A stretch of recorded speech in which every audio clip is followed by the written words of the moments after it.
Hey, I see you're bored looking at us every single week, every single Thursday, but you have yet to subscribe. Why? We're gonna keep doing this every week, so make sure you like, comment, and subscribe to the Awkward Thinking page and follow us at Awkward Thinking. Share our stuff, man. Share our stuff. Hear it before the buzz. You are now tuning in to the Awkward Thinking podcast. Yeah, welcome back to the Awkward Thinking podcast. I'm your boy Nas, aka Stacks. You know what I mean? All that in a bag of chips. I'm here with my big dick host, Vince, and we are. What be wrong with you, bro? What's wrong with you? We are the friends you never knew you needed, the neighborhood weirdos, all that in a bag of chips, the Awkward Thinkers. White people claps in the building. White people claps in the building. Y'all know what to do. Make sure y'all hit them reviews, hit them comment sections, hit them likes, hit the page, get them follows. Let's have fun, you know what I mean? It's time to go on this rabbit hole of a show. How you been, man? I've been good, bro. You know, Good. What's been good, huh? got into a fender bender. Oh, yeah. That's not funny. It's That's not funny. I don't at know all. why I laughed. I don't want to get into the details of the accident. Oh, yeah, my 'cause- insurance and shit is still going over it. The case is still open. It is. Keep your fucking seatbelts on. The seatbelt. I understand why people go through windshields. And don't put them fucking seatbelts on. Stay cool. If life is going to be intended to happen the way it's going to happen regardless. So if you want I to just not feel be like safe, be you. I know me personally. I'm not trying to survive being scared on the fucking pavement. I'm not. That shit seemed like it hurt. That shit seemed like a lot of facial restructuring. You know how fast you got to go to Yeah, skid no, on the I'm fucking- telling you though, if I ain't have my seatbelt on, I was going 30 miles an hour. If I ain't have my seatbelts on, a nigga would have went out the car. You wouldn't have went out the fucking car. I don't think you would have went out the fucking car, bro. Nigga, I lifted If you up. maybe 60, but you're not going out the car for Why not? 30 miles an hour. I'm telling you, as a nigga who's just in a car accident, who just experienced for himself and lifted up with the accident, nigga, yes, you can go out the windshield at 30 miles an hour, especially depending on the impact. It was a big ass impact. I don't believe it. Stay dangerous. Don't wear your seatbelts. I just recently inquired a question. Some girl was like, we was having a conversation. She was like, so how do you feel like about rejection? Like, what do you feel? And I was like, I responded like, I grew up with a single parent. My first rejection was my dad not wanting me or my mom. So that was kind of easy for me. I ain't gonna lie, not the trauma dump or anything like that. But then it got my wheels turning. I'm like, damn, like my dad follows me on social media. And you would think like, all right, a deadbeat dad, like he's left the family, he's gone like away or anything like that. But the nigga is around the fucking corner. Like, Is he deadbeat or is he just absent? I define what. I feel all like right, deadbeat is in the household. I'm in the household, or at least I'm continuously in and out of the household, and I'm not doing shit. See, you got to be in the house. He was always at the step. I mean, deadbeat and absent father are one and the same, but it's just, I feel like one is more specific. Absent, I'm just not around at all. It says a father who neglects his responsibility as a parent, especially the one who does not pay the child support, he in debt. And the deadbeat dad was forced to pay a lump sum over $10,000 to settle the case. What did you read? I'm just reading something. It was a definition, but the definition is a person that doesn't take care of their responsibilities or anything like that. So that's what a deadbeat is. So I don't know if I would classify my father as a deadbeat, because I mean I had some great weird ass times with my dad. Like, so he's picking me up from school, and you would think, oh yeah, a parent would pick you up from school. Either they'll walk or take you on like the bus stop or something like that, or they'll pick you up from a car. So I'm standing there and I hear. It's a big ass cheese bus. This nigga's driving a big ass fucking cheese bus, picks me up, and it's just me and him in the fucking car. A cheese Yes, bus? literally a big ass fucking cheese bus. We're literally driving around Philly. The nigga stops out the cheese bus, does a drug transaction, gets back in the fucking car, drops me off home. And I'm like, this is fucking embarrassing. Like, I don't know. It was How old were embarrassing. you? I had to be 12 or 13 or something like that. I know I had like a button up. I don't know if was I in high school? I don't know.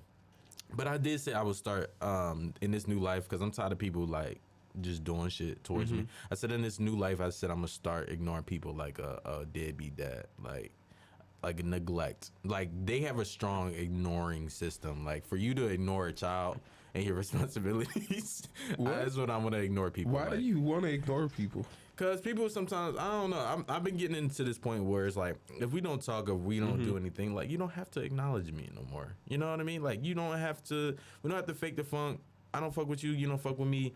Just because I walk over there with somebody else that fucks with you, I'm not. You still don't have obligations to hug me, talk to me. None of that. It's just go ahead about your business and go about your day. I feel like some people don't like being excluded because I don't think rejection is always just like a relationship thing or like a two-person thing. I think even people who feel like, you know, there's cliques or groups that they want to be a part of and can't be a part of or whatever, they feel rejection. So I think it might be that feeling of being left out that they don't like. But it's just like, I don't know, nigga, be comfortable with being by yourself. Like you that's the first person you have to be comfortable with is yourself. Be comfortable being alone. And if you're alone, you won't seek attention or validation from other people. Not saying that we don't need, you know, human interaction with other people, but you don't have to have access to everybody's group. Just because you see motherfuckers like having a good time together does not mean that you need to be a part of that. Go create your own group, or just find a group that is for you, or whatever. Find what works for you instead of being like, okay, I like what y'all are doing over there and I want to be a part. And they like, well, no, we good because, you know, we like what we have and we not trying to mess shit up. Don't be a colonizer to people's groups, man. Just, you know, like he said, start your own little fire and make Burning Man yourself. Like, I don't know, nigga, I don't know. I've never felt that way of like, oh, I need to be a part of this group, or I need. I think I have. I ain't gonna lie. I feel like like everybody has at one point. Everybody, you know, you get to be the little weird kid, or you know, sometimes you don't get chosen to be on the fucking kickball team or whatever, so you get left out. I think that's something we all need to be okay with. Yeah, like that's part of life. You get left out sometimes, and sometimes it's not out of like malice or anything. Sometimes you just get left out because it's not for you right now. Yeah, I remember one time my brother-in-law got like everybody in the house, like all my siblings and shit, and put them on the car and was like trying to leave me at the house, like purposely, like, nah, you can't ride with us. And it's like, nigga, you in my parents' car. This is my parents' car. Don't tell me I can't get in the car in this room. And it's like, because we had an issue, it was like, nah, you can't get in the car. And the nigga was pulling off, and I threw a rock and busted the window out. Because I was like, don't leave me out. Yeah. And then don't, like, it's one thing to be left out and not know you left out, but I know you are purposely trying to leave me out. Don't nobody like being left out. Do you have any final thoughts for this, man? No? All right. You know what the time it is. It's petty politics. Petty niggas talking about petty shit in the world. And what's going on right now is the Freak-Nik, your auntie, is scared that she might lose her benefits and her job because she was out there fucking and sucking. Freak-Nik, if y'all don't know, is just like an event that took place in Atlanta. And I think in other parts in down south too. And people would gather, mostly like black people, party, kick it for like, you know, a whole weekend or whatever, drink, turn up, motherfuckers would be fucking, sucking, and licking whatever you could at the same time. And it was just like all done in the public. Nobody really cared. People, it was like a lower your ambitions kind of thing, like allow yourself to let loose kind of thing. I wonder, because that kind of put me in the mind of like the purge. Is that like something, do you think that, you know, to be out there being freaky and nasty and shit, is that like do you think that was healthy?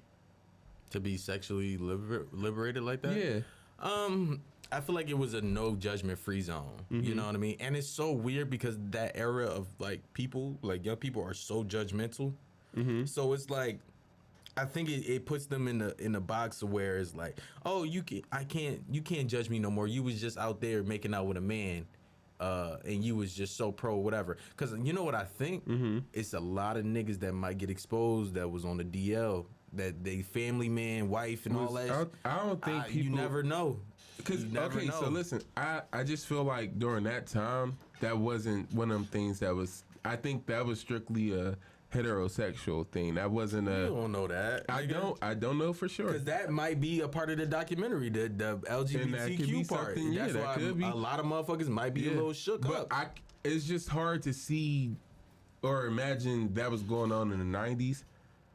Like that, especially during that culture of the way that people thought and everything. Yeah. So it's hard to see that or to think that, okay, there might have been, and I think, of course, because of toxic views and everything, woman on woman play would have been great, but man on man play would have been frowned upon in them groups. And I feel like, again, because of culture at that time, that kind of display of sexuality would have low-key challenged other people. Yeah. And so it would have caused problems. And so if it did happen, it might show up in the documentary as like one of the things that was like problematic or whatever. Hopefully, if it did happen, let's say hopefully if that was happening, people, like you said, was still accepting and everybody was like, I don't give a fuck. Like, this is, we out here. It's one of those things like, shit, we was in college not too long ago, but you know how it is when you stay over. It's a little mini Freaknik, not like it's open, but it's like, all right, say you've been a whole semester and you stay in spring break or something like that, everybody having fun and stuff like that, the shorty that you've been trying to get at, she's staying over break, and y'all have this time and y'all get lit. Everybody has that freaky ass time when you stay back from college. So I can see how it started and shit like that. Me personally, I don't know. I wouldn't care. Like, why? See, that's the internet shit. You know what I mean? And the internet birthed this documentary. Black Twitter specifically birthed this documentary. Nobody was talking about Freaknik until Black Twitter. This is one of them things that, again, where, something that niggas created or at least talked about and made something interesting of it. They took and was like, okay, let's profit off of it. Not saying niggas ain't go watch the documentary, but it's like, it's again one of them things, I don't know, like, remember them wine bottles? No. You don't remember them fucking wine bottles, Capricios? Oh, yeah. And all it took was one black person on Twitter to be like, yo, this is popping. And then there was a conversation around it. And even like that night in Toho or Soho, whatever, where like the people, it was a story, the stripper story on Twitter. I'm drawing blanks here. Sure.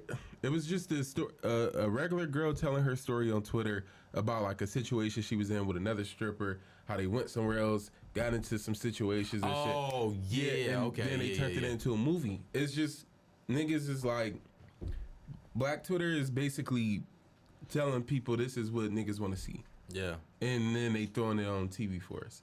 But I won't say for us, but Jermaine Dupri and them is behind this. So it's like, I'm all right with it because black people are behind it, but still, I don't know the details. So I don't know. That's a different. Like, I'm hearing stories. I was listening to I seen a clip. I wasn't listening to the Joe Budden podcast, but I think his name is Ice. Not Ice. Is one of them. They call him Library. Anyway, so he goes in and he's telling this story about how like easy pussy was like out there. Like it was like a group of girls driving in a car, and then it was like him and his homeboys driving in the car. Then they was at a red light. They looked over, you know what I mean? The one girl hopped in the whip with us, and then my homeboy started fucking her in the back seat, and then she got out with with her homegirls. They skirted off, and he threw the condom out the window. Like, it was that type of shit. So it's like, it's a tricky. I don't know. Yeah. Like, it's one of them things where I do want to see it because I have a nasty head myself. So I just do want to see what your aunties and your grandmas was talking about. Ooh, and then so there's right now there's a group of black women like filled with lawyers, doctors, people of like high caliber jobs and in career fields and shit who are putting together something to bend the release of this because. Did you know the picture of that officer who sprayed the ass? Right now, like I think he's on leave from his job because of that. Wow. And so it's people who are being punished for something that they did in their 20s, and I feel like I mean, it's not fair. that it is because fair. it's like it is kind of fair. It's I ain't not gonna lie, because bro. you're doing something. This number one. This was supposed to be a safe space. Number one, that's what it was. Who said that? This was the culture. This was what niggas was doing. So this was supposed to be a safe space. We down here is Freaknik. This is what everybody is doing for the most part. This is what we came to do or whatever. So it's like, I don't know. I'm not harming nobody. Nobody was being harmed. This ain't like, it's not like you got pictures of me rioting or anything. I'm partying. That's it. Are you going to go and pull up pictures from people in college and be like, oh, we got a picture of your news and shit from when you was in your college dorm, and because we got that, now you need to get fired from your job because it doesn't represent us? Well, no. I don't know. I just it's one of them things where it's just like I'm about to go like mad extreme. Like you saying like somebody should be penalized for something they did when they were in their 20s. They right? weren't harming people but though. I understand that, but it's been times and times again. You cannot harm people, but you can just do something that is like not favorable in somebody's eyes. Is it wrong for me to be like, all right, I don't agree with what you got going on? For me to like, people is and even surface level, like people lose their jobs based off religion, off this and off that. That's you can't lose your job based off religion. You can after the disagreement. No, you can lose your job when you try to force religion on people, or when you go into a situation and you like trying to take religion away from people. That's how you lose your job. You can't lose your job because you have a certain faith, unless your faith is like some pedophilic shit or something like that. You just said you couldn't. Oh yeah, so it doesn't. Yeah, it prohibits it's discrimination. So our acts rights. My thing is this though, I'm not hurting nobody, and this is like, I don't think it's fair for you to use something of me when I was a kid or even younger. I wasn't a fucking politician at that time. I wasn't even thinking about being a politician at that time. That's me being younger. I'm way younger. This ain't like this is me while and I'm not. This is way before I had my job. This is way before I had my title. It's not fair for you to be like, oh, well, here go you 30 years ago doing X, Y, and Z. Bitch, that's 30 years ago. What you talking about? I'm not even that same person anymore. I feel like I don't know, bro. It's a tricky thing because it's like, what if you do see some shit that's or like him opening up a woman's ass, that little picture and stuff like that. It is wild, and I would say because he's in his uniform and everything, that's much different. Yeah, because that's you still in your job. Yeah, that's different. That's something that I feel like, you know, that you're not so safe in that one. But you being down there and you in your sweats or you in some hoochie shorts or whatever, that, what the fuck? Nigga, I'm out here partying. I ain't doing shit. I'm not in my job. Can't nobody easily identify me. Like, that's like, I don't know, you turning up at the club and a motherfucker catch you with a drink in your hand and take a picture of it and post it, and now it's like, oh, they got a drink. All right, motherfucker, I'm not at work. I think this is going to be the least embarrassing. I think this is going to be the least fucking embarrassing of, like, I feel like it's still going to be distinct. It's going to be gross, but it's still going to be distinguished. I think with, like I said, now, these moms now, I would hate to be your fucking kid. Like, legit. I would really hate to be your kid if I was, if you was my mom.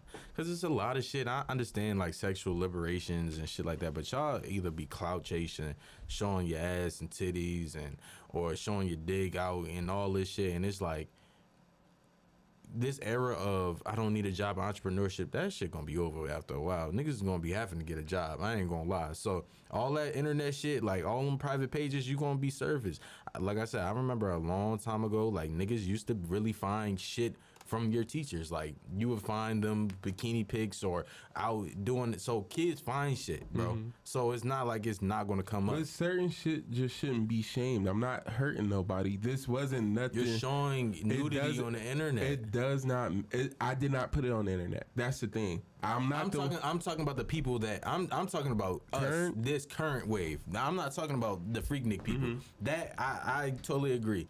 I was doing this before the internet, and I know people are gonna be listening and be like, "Nah, you're fucking dip, like, what the fuck? But I'm saying it as in, I agree. It was VHS cams. It's some VHS tapes of me when I was a kid. Like, I haven't seen it in so fucking long. So, of course, I would forget about it. And that was a part of my life. I just got memories and shit like that. So, I understand the fear. But I'm talking about in this current state right now that we're in, I would be more embarrassed to be a child of somebody that has done this crazy shit to be like, all right, this is my parent. I would feel like about 20 years from now, a lot of people will be penalized for the actions that they have done on the internet today. Shit, I might even be penalized for the things that I say on the internet today. I agree to an extent. Like, I do agree to an extent. There's repercussions for everything that we do right now that affects us later on, and not just us, but even our kids. But I feel like there should be levels to what is affecting us. I don't know, and again, maybe that is just us as a society that needs to overcome some things like the nudity. I mean, we all watch porn for the most part. Well, not everybody in the world, but there's a good amount of us who watch the grand porn. majority watches porn. And it's like, every time we watch porn, that is somebody's kid, that's somebody's parent, that's somebody's sibling, that's somebody out there. And I know a lot of us are hypocrites because we can watch porn, but if, let's say, somebody we were close to, a sibling or a kid or even a parent, was to do porn, it'd be like, whoa, you're taking it too far. That's too much. I wouldn't look at porn again. Or that's embarrassing, yeah. And so it's like, we have to unlock that in our head where it's like, either we're going to accept porn and accept people that do porn and be like, this is an okay thing, or we're going to say, no, we should just stop porn. Is it shame? Is it shame that we got to get rid of in our minds? Because there's this thing, and it goes back to, it's probably like rooted in patriarchy or toxic masculinity and shit.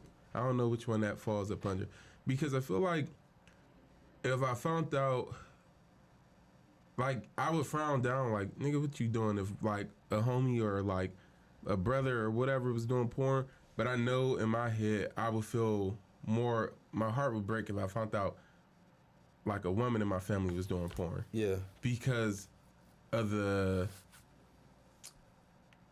toxic thoughts that surround women in porn. Like, because it's, like, looked at as more demeaning. Yeah. Like, for a woman to have multiple sexual partners versus a man, it's worse for, like, a woman. So, like, when you think of the porn thing, the woman on one end, it's the woman who's going to catch it worse, the flack. Because this whole time you've been saying, oh, your mom, or it's and I'm sorry to cut you off, but it's one of those things. You don't want the lady that been making your grits and sausages and waffles to be the one that was opening up her booty hole in the middle of the fucking street. But you wouldn't mind if it was your father opening up the booty hole. No, I wouldn't. Yeah, because I feel like it's in our. It's expected. It's expected from, like, your uncle. We've been around. That's why it makes sense on why your uncles was talking like this, and your fathers was talking like this, because of that type of span of, like, well, motherfuckers was out, ass out, and you like, ew, like, nigga, nobody doing that shit, but they was. So it all makes sense now. So I think sometimes when you do look at a woman, and it's sometimes you want them to have this.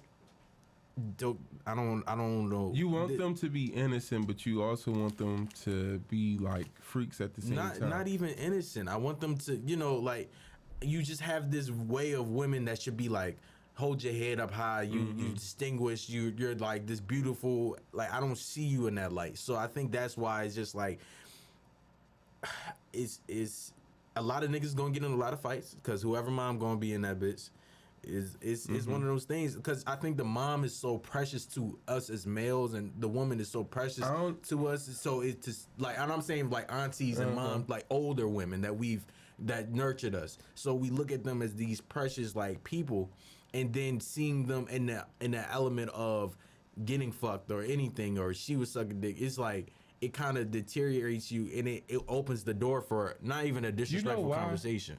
You know why? What I just realized, or not just realized, but what just occurred to me in my head is like, I think it's the conversation because it's the, you know how you'll have like you'll have sex with somebody and you might share the story with your boys, and I don't know, but to me it always seems like, oh yeah, she was doing this, she was going crazy, this and that, but it's never like in a it was like, oh yeah, the bitch was nasty. One of those. Like, not to call a woman a bitch, but just as an example, you know, it's looked at like that versus, and I was doing this to her, I had her doing that. And it never seems like it's like a thing where it's like she has the power in it.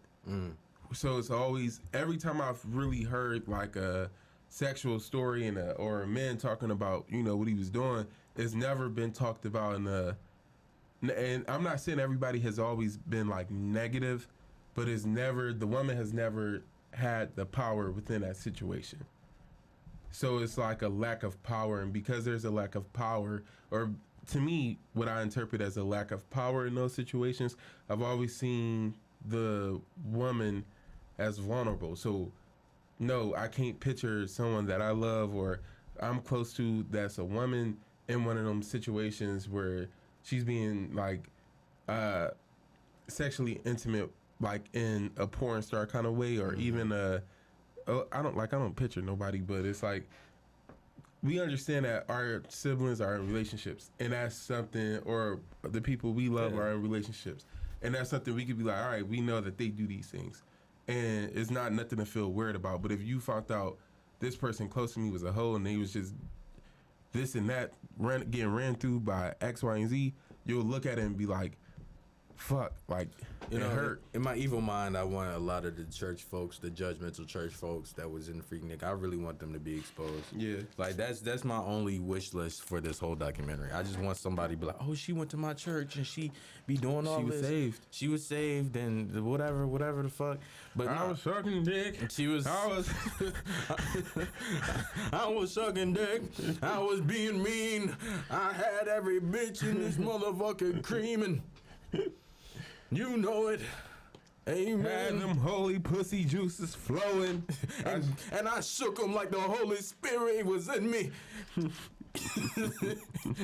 But it was two guys, similar as disciples, putting me down, pinning me down. It's sort of like, nah, I'm not going that far. Because I didn't know where the fuck you was going. I was going to say, like, Jesus on the cross. Oh, they got a special kind of hell for people like you. Nah, but, and we know you fucking. Like, you work at the IRS, you got 5 kids, and your youngest one is 13. You been fucking. We know what's up. These kids ain't just happen out of nowhere. But I do think they're owed that privacy of when I was fucking. I'm not going How on Facebook. you owe privacy and you was fucking in the public? Because I'm fucking in public, but even though I'm fucking in public, this isn't something that is going to go around. This isn't going to make rounds. At that time, I'm not thinking this is something that's going to be exposed to the public.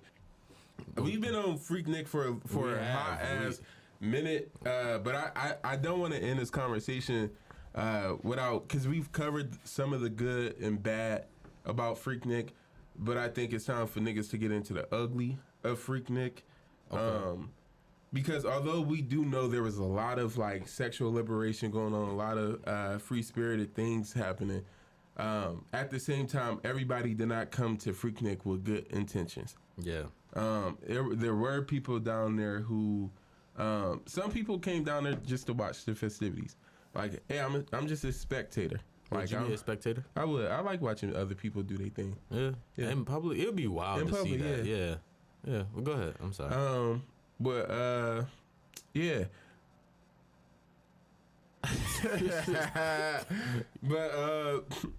But some people came down there just to spectate. They came down there just to watch other people do their thing, or just even party. I'm just down here partying, but I'm not down here for the fucking and sucking. I'm just down here for the turn up. That's it. But they get roped into different situations, or again, everybody's not down there with good intentions. So it's some niggas who's down there and they just thinking, all right, this Freaknik shit's supposed to be happening. Yeah. Like, I'm just able to walk up to you and grope on you or touch up on you. So there was a lot of assault happening during Freaknik. There was a lot of things taking place during Freaknik that shouldn't have took place. A lot of horrific shit. I've been watching stories about these women who were assaulted, like punched and like groped and like almost molested in a crowd of people, and people watching. And again, it's the bystander effect. You think somebody else is going to step in, or you looking and you like, oh, that's not really happening. That's not what that is. Or, oh, if it was this serious, somebody else again would step in. So like, there was a lot of times where, especially women, were down there and they were put into these situations that they shouldn't have been put in, like getting touched on, or like, again, having a bunch of men come at you trying to fight you because, hey, you did not come down here for certain shit. It happens. It happens. But off of this, we've been talking about Freaknik for a little minute. Time for these closed captions. So our roommate, CJ, if y'all know CJ, he's a big light-skinned dude. He needs a retwist. So anybody that's African or Dominican that can really grip his hair, and follow our socials so you can see what CJ look like, so y'all can really get a visual of how his hair needs to be and stuff like that. But my closed captions, we was watching the Black Lady sketch show, and what really took me by storm about it, which I feel like people should watch, it wasn't super funny, so creative, and I think that's the art of black writers and shit that we need, because it's not many times where you get to see like somebody just articulate something that's so deep rooted in our culture, so that's so intelligent, and put it on the screen like that in a way. Exactly. I've been watching the Black Lady sketch show since, I want to say, 2020, the pandemic, and I tried to watch it like one time. I was like, nah. And then one day I was just like bored as fuck, and I went through like a couple seasons of it. I'm like, all right, this is actually decent. It's funny. It's not always one of the things that's like meant for you to be like, oh my God, it's not gut busting funny, but it is funny, and it's like, it's very humorous. And I don't know, it's a cast of black women. I think Robin Thede is actually her show, and I want to say it's a ensemble of black women, and they include a lot of other black women, and not just black women, but other women of color or color and of other races I've seen. I think I don't know about white women. I don't think there's no white woman in but there. I've seen like another woman of color, I think. But they go through like these different sketches, and like a lot of them, especially if you are a black person, you can relate to them, and they're funny. And they got this one, and I think it's like, I think one of the like most famous ones. It's like the Black Lady Courtroom or something. Yeah, I didn't see that one, but I've seen the like clip. Yeah, everybody comes in, and like the judge is black, the lawyer is black, the defendant is black, the co-defendant is black, the bailiff is black. Everybody is, or not just black. I'm sorry, not just black, but black women. And they all, and it's nice though. It's funny, and they all excited about it. But the episode that you're talking about, or the sketch that you're talking about, it was like a Hidden Figures one. Yeah. And they called themselves the Not So Figure, or I don't know. Couldn't get it figured, whatever. And they were like making puns to that, and they were trying to come up with a solution to time travel. And so like, through some bickering, some arguing, one of them smacked the other, and she disappeared. They like, what the fuck just happened? Did we just create time travel? And she came back, and she was like, no, Dr. Martin Luther King. And so like, she was like, you just slapped me in the next week. And so like, they came up with a formula for time travel by slapping somebody into next week, slapping them back into last week, slapping them, and that's just like an old reference that if you're black, you grew up on that. I'll slap your ass into next week. And you always thought, like, how the fuck is somebody gonna slap me into next week? And they showed you how. You know what drew me the most? It was a sketch that they had, and it was basically like, what happened? They was at a cookout, and they was playing like Poison or some shit, but they going through real shit. So say if I was like, oh, such and such was cheating, and then they'd play, dun, dun, dun, dun, dun, but everybody start dancing and act like it's nothing like going wrong or some shit like that. But that's like literally like what it happens is like, yeah, some real shit sometimes be going on, like some underlying family shit. But then that song come on, everybody want to line dance, everybody want to. So it was actually, that's what actually like stood out to me. You? It didn't really touch me, but it was just like, damn, that's some funny, clever. It's very clever. It is. I would give them. Yeah, it's definitely very clever. And it's not cooning, it's not pandering. Yeah. Like, I feel like a lot of people sometimes that when it comes to black writers, sometimes they try to be either super deep in the blackness, or they'll go like something to pander to white people so they can get a laugh out of it. Definitely. Versus like, it's okay when people don't understand. You know what I mean? Like, it's okay just to have that insider, or just to go get. Not everybody's going to get it, but the people who get it, Get it. And it's meant for them. That's it. That's literally it. And if it's some jokes that white people do that goes over my head, and I would never understand, and they don't have any unapologetic way of saying like, oh well, I need to break this down for black people to no, they don't. They keep pushing with their jokes, and I feel like that's what we need to do, as far as what we got going on. Just make it good. Don't pander. Make it good. Tell us something we can talk about on the closed captions that you just was like, oh, that was so crazy. Nas and Vince needs to talk about this because I know that they will like this. That's how I assume the intruders talk. But with that being said, booms, booms, booms, booms. It's about that time where we leave you with a positive message to get through the week. Vince, what is your positive message to get through the week? I was just saying something on my Instagram about like choosing like your partners and shit, and the way that you choose your partners, or not, maybe not necessarily choosing your partners, but just stop. I would say stop assigning people personalities and shit that they don't have, because those are the personalities that you're looking for. Like if you are looking for somebody who's going to be caring, sociable and loving, whatever, and that's going to take care of you, that's fine to look for that person, but you can't look for that person within inside everybody that you meet. That's not fair. And I think that sometimes we do that, and we be like, okay, this is the person I'm looking for, so this is the person that you have to be, and we try to get people to fit inside that puzzle. That's not how things work. Find the people who matches those characteristics. Stop trying to build those characteristics within another person. That's it. My positive message, get through the week. If she don't want you, leave her the fuck alone, bro. She doesn't want you. It's not like you got any money, you got any like all that shit, bro. Leave her the fuck alone. That's it. That's my positive message to get through the week. Take rejection. Just because your fucking father didn't want you, don't mean. Saying no, I'm projecting, but nah, for real. Just What the fuck? nah, for real though. Take rejection. That's it. It's okay to get a no. It's completely okay to get a no. It's not for you, and probably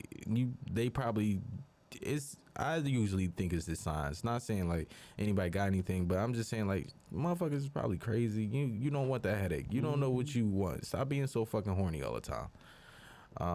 With that being said, I'm Nas with the big dick. I'm Vincent. And we are. You a creep, man. I can't with you. Thank you for being awkward with us. See you next week.